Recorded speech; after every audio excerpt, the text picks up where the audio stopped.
Na siya guys, nihinay na pod. Nihinay na pod. Nihinay ang adlaw. Nihinay man ang adlaw. Nihinay pa siya kagas. Ano siya oh. Oh, nihinay siya kay nagdaginot siya kuan. Energy. Siya guys, niagas na siya guys oh. Oh, asan shampoo?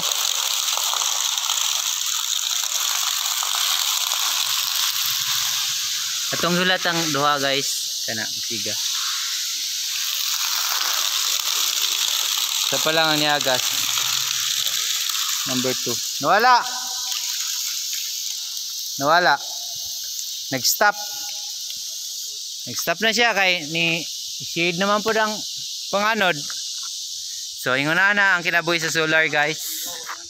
Pagka wala siya battery, that is why because of the gravity of the clouds. Sakit na ba yung init to? Gawas na po dyan. Naka-on na. Oo. Kini kayo magtaas-taasan ni Ron. Inigawasan ng ano, adlaw. Dako-dako na siya space. Oh, adlaw na dia. Open na ba siya?